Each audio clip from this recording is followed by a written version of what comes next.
Welcome to Risky Bitness. This week, I'm diving into the classic PlayStation RPG, The Legend of Dragoon. We'll be taking a close look at the graphics, sound, music, gameplay, lore, story, pacing, characters, and themes of Sony's so-called Final Fantasy killer and see how it holds up 20 years later. Due to the depth and complexity of this game, I will be splitting this into two videos. Here in part 1, I'll be talking about the graphics, music, and gameplay. Part 2 will be about the story aspects of the game. Legend of Dragoon was released in Japan in 1999, then came to the US in 2000, and finally to Europe in 2001. It was both developed and published by Sony Computer Entertainment Japan in an attempt to capitalize on the burgeoning JRPG market. The entire PS1 era was a renaissance for JRPGs.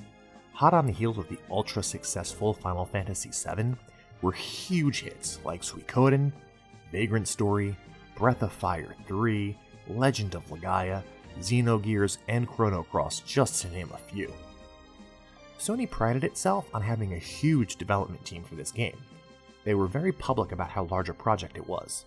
They were clearly looking to capitalize on the success of the Final Fantasy series, even going as far as to market Legend of Dragoon as a Final Fantasy killer. I don't think Sony ever really believed they would outsell Square's powerhouse franchise. This was most likely just marketing to piggyback on the popularity of Final Fantasy. Legend of Dragoon was released just in time to fill the gap between Final Fantasy VIII and Final Fantasy IX, after a 3-year development cycle. It even matched Final Fantasy VIII's $16 million development budget, a huge investment at the time, especially for a new IP.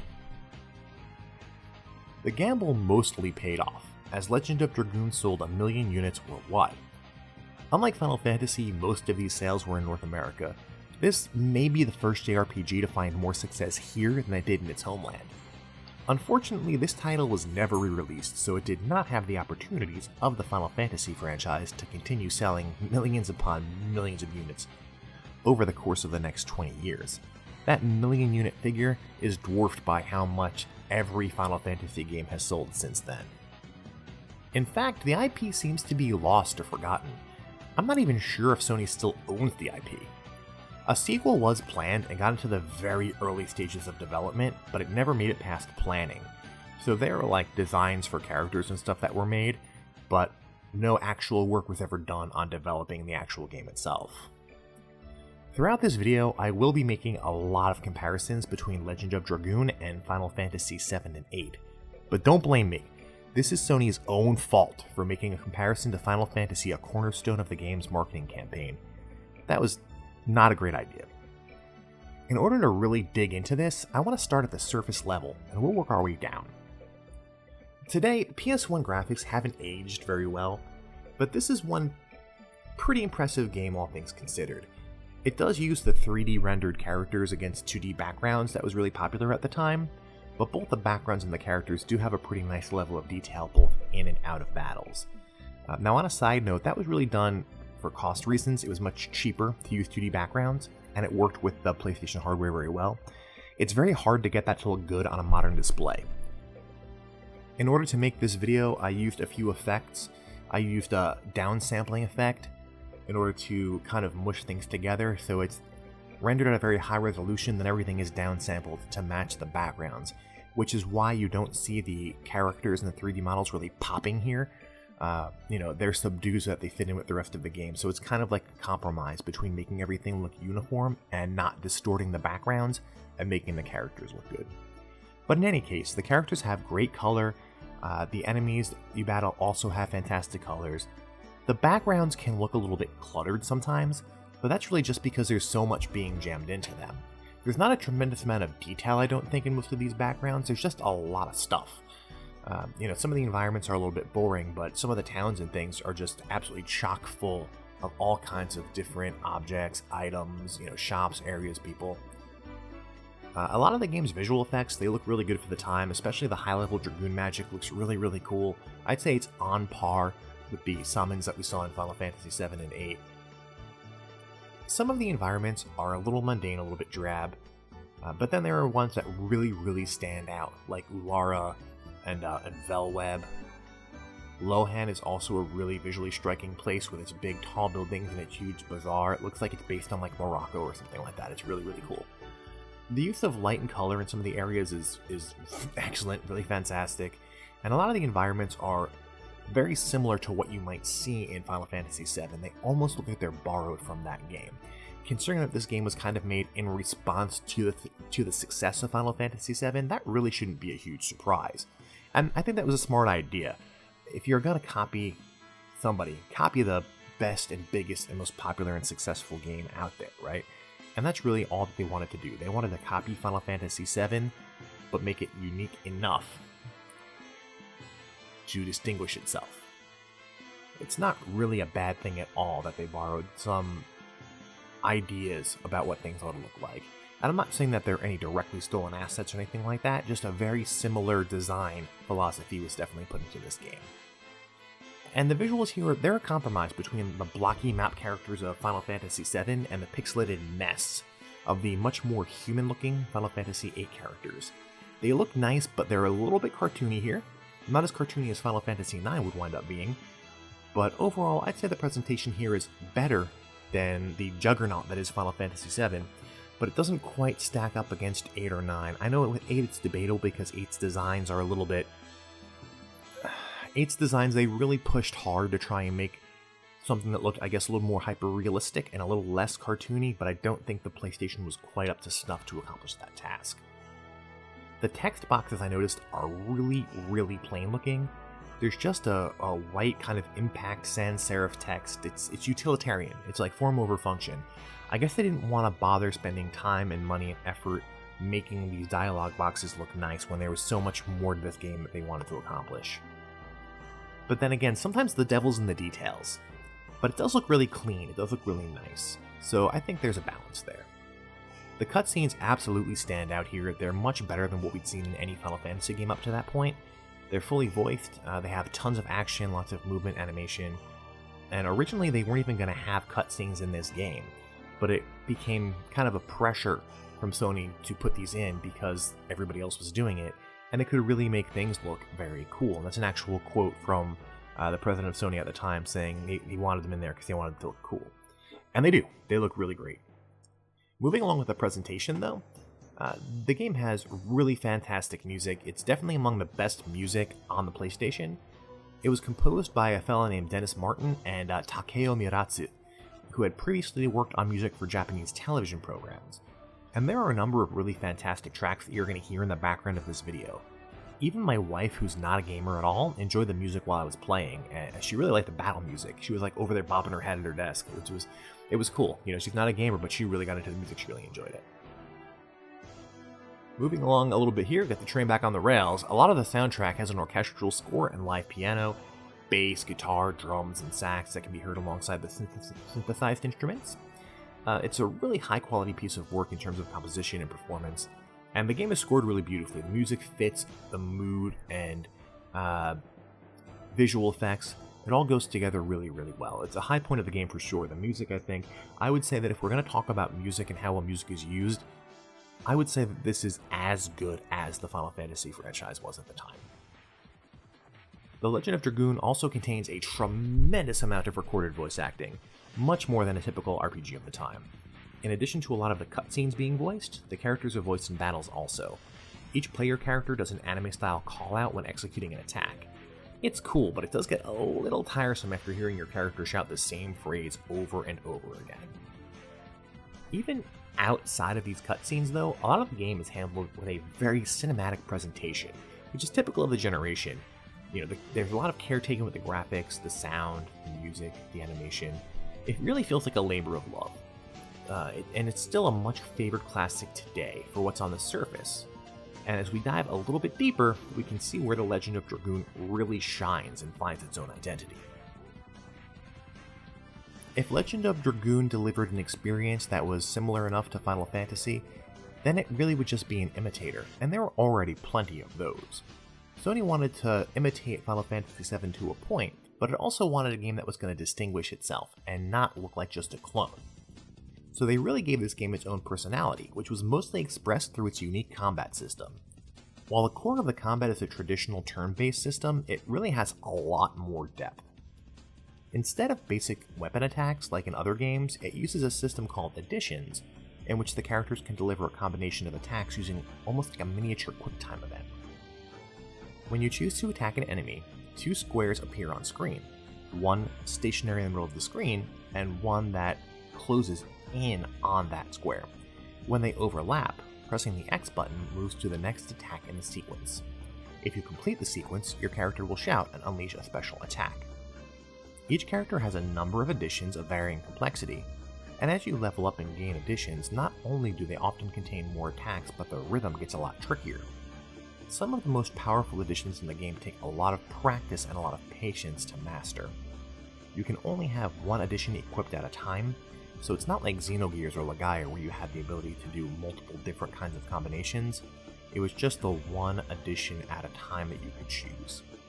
Some additions do more damage, whereas others will build your SP faster, and I'll talk a little bit more about SP later on in the video. You can also level up each addition up to 5 levels, with the damage increasing each time you level it up. And as you play, you can switch additions to what will be the most useful for you at the time. Or you can do like I did and just stubbornly stick to the same addition until you get it to level 5, even if it's not doing a lot of damage to the enemies that you're fighting.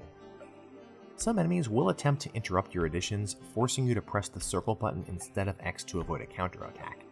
Now that sounds really simple, but it can totally throw off your rhythm and make you miss your addition. It happens to me a lot in the late game, because the additions are so much more tricky and the rhythm is so much more tricky, that square turns red and I just don't even see it coming. This keeps the game interesting and fun even before you gain your Dragoon powers. Once you have gained them though, the depth of the combat is increased by another tier. Performing additions earns you SP, which can be used to turn you into a Dragoon. At first you have a maximum of 1 Dragoon level, but this can increase up to 5 as your character gains experience levels. Each time you gain a Dragoon level, you learn a new Dragoon spell. Only Dragoons can use magic, so this is very important, especially in boss battles. Just as a quick side note here, the word Dragoon does actually come from the real world. It used to refer to a horse-mounted infantryman. So a Dragoon would be not cavalry, but a Dragoon would be somebody who would ride a horse but would be used as infantry. It was, I think, mainly used, and I might be a little off here, but I think it was mainly used around like the 16th to 18th century. A Dragoon would be somebody who rides a horse into battle, maybe carries like a pistol or a rifle, rides the horse, and then does his actual fighting on foot, I think. You can correct me if I'm wrong in the comments. Once you have 1 or more Dragoon levels filled up in battle, you can transform into a Dragoon and use both magic spells and Dragoon additions. Each turn reduces your SP meter by 1 full level. Dragoon additions work completely differently from regular additions. A circle appears on screen, and you have to line up the spinning cursor with the effective area within the circle. You have to do this a different number of times for each character. Each character has only 1 Dragoon addition. These do significantly more damage than regular additions.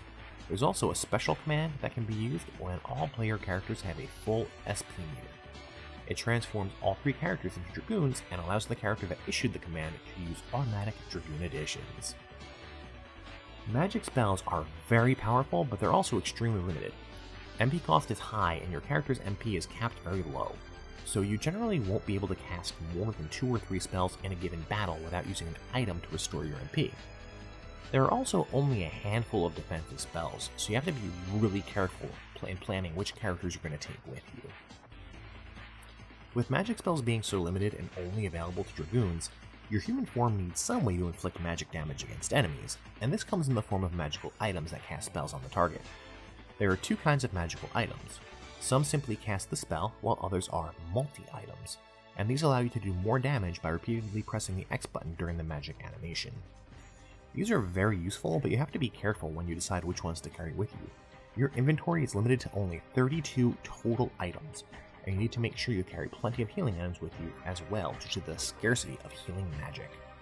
So that means if you have 5 healing items, that's 5 slots even if they're the same healing item. You have to be really very picky. When I played through the game, I didn't really carry many of them at all. and I just sort of relied on using my additions, and it was definitely a more challenging way to play the game. I know this is a lot to chew on, so feel free to ask any questions in the comments below. The depth of the combat system is definitely the Legend of Dragoon's strongest attribute. There's also a number of status ailments that can be inflicted upon your characters, just like in a classic JRPG. Luckily, transforming into a Dragoon will alleviate any existing maladies, so this can be a godsend if you run out of mind and body purifier items. Another unique element of the combat here is the Defend command, which can be used when you're in your human form. In addition to reducing damage for the rest of your turn, it also heals you for 10% of your maximum HP. You can actually fully heal a party member simply by choosing to defend until their health refills, providing the enemy is not hitting them with very powerful attacks. It doesn't usually work out that way, but you can basically like turtle up for 2 or 3 turns and get yourself back to a serviceable HP level. This is quite a system, and there's even more to discuss here. Each hero, monster, and boss has an elemental property. This is active at all times and is not limited to specific attacks. Every character will receive additional damage from the opposing element: fire and water, wind and earth, and darkness and light. There's also two non-opposites, which are thunder and non-elemental. Those two do not have opposites. Because of this, you have to be really careful selecting which character to take with you to various areas, as well as which items to carry in your valuable inventory slots. A lot of planning and decision making is required for a successful adventure here, and I talked before in my Final Fantasy VII video about how that game took a lot of that away from you. So I think in that regard, Legend of Dragoon is really a breath of fresh air because it brings back a lot of those RPG elements to the RPG. It does have the one horrible plague of most PlayStation era RPGs, the hard limit of 3 members in your party. And I think that had a lot to do with the hardware of the PS1 not really being able to handle a lot of polygons on screen at once. The hard limit made it impossible to have more than 3 members in the party without sacrificing other elements of the combat field. However, you can switch between your party members at any time outside of battles or cutscenes. So you don't have to be at a save point or anything like that. You can switch somebody out at any time. While a 3-member party fundamentally breaks the character role and balance framework of the classic RPG formula, Legend of Dragoon mitigates that not only by making a variance with the elemental properties, but also by stat variances between characters that give each one particular strengths and weaknesses, which makes them more or less useful in any given encounter. In that regard, they kind of have rules. You have a couple of characters that are more like healers, although all your characters are at least a little bit more well-rounded than that. Except for Miranda, she is basically useless when she's not healing people. Some of your characters have higher hit points, higher attack power, or stronger magic, but these strengths come at a cost. Strong magic users tend to have lower hit points, for example, much lower. In fact, toward the end of the game, I found that some of my characters, their HP was so low that they couldn't really withstand more than 2 or 3 attacks from enemies before needing to be healed. One major pitfall of the Dragoon Transformations is that many boss encounters, especially later in the game, negate the effect of the Dragoon Transformations altogether. There are a few battles where turning into a Dragoon means certain death. On the flip side, if you don't raise your Dragoon Mirror over level 1, you will transform into a Dragoon, perform your addition or spell, and then immediately turn back before the enemy can act. There's no Libra type spell here, so you can't view an enemy's HP, but the icon over the enemy's head will turn yellow when HP is at 50% and red when it's at 25%. A lot of the boss battles in this game are pretty long, so you're really going to be staring at that icon waiting for it to go down. There are a few battles where I really felt like I was just chipping away at their health and trying to survive. This all might sound a little bit overwhelming, but there are some fantastic tutorials in the game that will familiarize you with everything you need to know to learn that battle system. Revisiting this game recently, in light of what Square Enix has produced over the past few years, I found it really funny that the overworld map in Legend of Dragoon is completely linear. It looks like this is not a new phenomenon at all. There's no real overworld travel, you can only walk a line from one place to the next. There's a significant amount of backtracking, and the dungeons and towns themselves are large and fun to explore, so this does prevent the game's flow from becoming too tedious. I felt like I needed a map just to get around the town sometimes. Dungeon exploration includes a lot of backtracking if you want to find all the treasure, and sometimes the path forward isn't totally obvious. You might have multiple paths, and then instead of immediately finding a treasure, you might find that there are several screens or several paths to go down before you find out whether you're progressing or finding treasure. Without a minimap, you have to explore each area very carefully. Normally this would make an RPG feel tedious and exhausting, but because the additions make random battles feel a lot more interactive and fun, I don't quite get that mental fatigue that I often get from JRPGs. Also, while this game does have random battles, they're not as high of an encounter rate as many other JRPGs of the time. You won't gain the ability to traverse the world freely until toward the end of the game when you gain Kulon, who is like a flying monster thing, which works like a fast travel system, but it can only go to certain places. It can't go to every single place you've been, so you have to kind of go to the nearest landmark, and you might have to do a little bit of walking, which I guess is good. It gives you an opportunity to grind up your additions. The shops aren't really very clearly labeled, but there are icons over the doors that will show you which ones are shops and which ones are story objectives, so that can be pretty helpful. Shopping can be a little bit tedious, and you can only purchase one of any given item at a time. Selling items is a little bit less painful because the menus just... they're not very intuitive.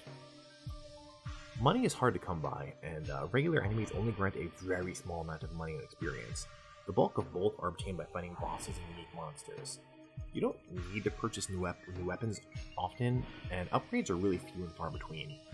It's in this way that the game is much more focused on practicing and mastering additions and choosing the best characters, items, and additions for each zone, than it is on just gear and leveling. It's very hard to outlevel the content in this game. There's quite a bit of optional content too, including an optional dungeon and a super boss called Faust. In order to encounter Faust, you have to collect all 50 Stardust, which are scattered all over the game world, and they're your reward for being very curious and thorough. If you search around everything in the world, every pot, candle, sink, everything, you'll find all the Stardust eventually. There's also a really weird gameplay choice. There's no equivalent to a tent or a cabin. You can only rest at inns, and there's only a handful of spots in the world where you can restore all your HP and MP while adventuring. This adds a lot to the challenge of item management because you have to really carefully save some healing items for right before and right after any given boss. Now I know that's all a lot to chew on. There's also a few things that I noticed about the game, kind of as an aside, not really critical to the gameplay experience. The localization has some weird quirks. It seems almost like the localization was maybe done by a team that spoke English as a secondary language. There's just a few bizarre things here and there. Some of the names and characters, just the names are a little bit weird and uninspired or silly sounding in a lot of cases. But I mean, these are nitpicks. These are not major flaws of the game. Not by any stretch of the imagination. But with the word imagination, I think that is where sometimes Legend of Dragoon does fall a little bit short in the imagination and creativity that goes into making some of these characters and places. But again, considering overall just how complex and deep this game is, that's a minor issue. That's going to be it for part 1. I decided to break this into 2 parts because the storyline is going to be another 20 minutes of talking, and I didn't want to make this too overwhelmingly long for you.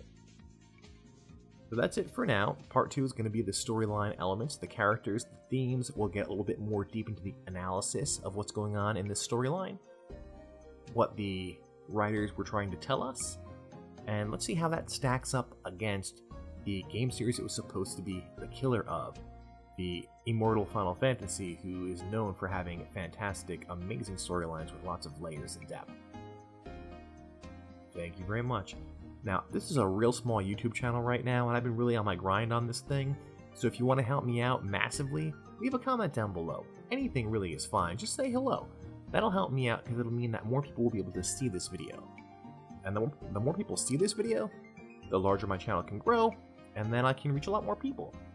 And that's all I really want to do here. You know, I just want to bring these opinions, these analyses, reviews. I just want people to see them. I want people to enjoy them. And that's really what it's all about. Stay tuned for part 2. Turn on notifications if you don't want to miss that. And until next time, game over.